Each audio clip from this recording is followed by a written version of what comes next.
दोस्तों पढ़ने बैठने से पहले हमेशा क्या करें जिससे कि हम नॉन स्टॉप लगातार स्टडी कर पाए। पहली बात तो ये कि आज के इस वीडियो में मैं आपको कोई मंत्र या फिर कोई टेक्निक नहीं बताने वाला हूँ कि जिसे अप्लाई करके पढ़ के आप नॉन स्टॉप स्टडी कर सकते हो। मैं बात कर रहा हूँ माइंडसेट की, कि पढ़ने बैठने से पहले आप किस माइंडसेट के साथ में बैठते हो, ये चीज़ बहुत ज़्यादा मैटर करती है। और आज की इस वीडियो में हम इसी बारे में बात करेंगे कि किस तरह से अपने माइंड को प्रिपेयर करें, किस तरह से अपने ब्रेन को प्रिपेयर करें नॉन स्टॉप स्टडी करने के लिए। सबसे पहले तो आपके माइंड में जो टेंशन है, एग्जाम्स का टेंशन, नंबर का टेंशन, उस टेंशन को निकाल दो। कई सारे स्टूडेंट कहते हैं कि टेंशन नहीं होगा तो पढ़ाई नहीं हो पाएगी। दोस्तों ये बात बिल्कुल गलत है। अपने इंटेलिजेंट का यूज़ करो। टेंशन लेने से आपके माइंड पर और आपकी बॉडी पर बहुत बुरा इफेक्ट पड़ता है और उससे हम अपनी ब्रेन की जो एक्चुअल कैपेसिटी होती है उस पर कभी भी पहुंच ही नहीं पाते। इसलिए सबसे पहला जो स्टेप है वो अपने टेंशन को कम करो, पूरी तरह से रिलैक्स हो जाओ। उसके बाद जो माइंडसेट बनाना है उस पर हम आते हैं। आपको अपने माइंड में एक झूठ डालना है और उसी झूठ को आपको सच मानना है। प्रैक्टिस के साथ में ऑटोमेटिकली आप उस बात को सच मानने लगोगे। तो आपको अपने आप से बोलना है, यार मैं पढ़ने जा रहा हूँ, बहुत मज़ा आएगा। अब आपका माइंड हज़ार वजह ढूंढेगा कि मज़ा क्यों आएगा। मैं अपना रियल लाइफ एग्जांपल देता हूँ। अभी कुछ दिन पहले शाम के टाइम पर मुझे पता चला कि लॉकडाउन की वजह से जो हमारे पेपर रुके हुए थे वो पेपर होने वाले हैं। जैसे ही मैंने खबर सुनी मुझे अचानक से टेंशन होने लगी। लेकिन इस बार मैंने तय कर लिया कि चाहे कुछ भी हो जाए, नंबर की मुझे कोई परवाह नहीं है।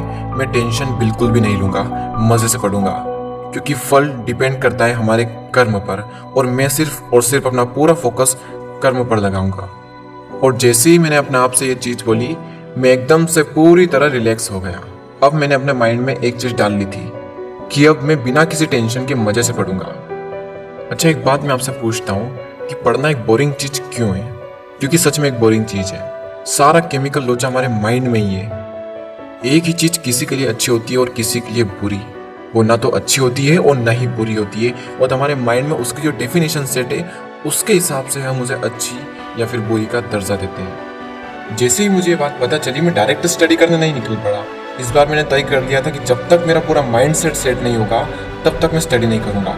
मैं बार बार अपने आप से बोले जा रहा था, मज़ा आएगा, मज़ा आएगा, मज़ा आएगा, कल मैं स्टडी करूँगा, मज़ा आएगा, मज़ा आएगा, मज़ा आएगा।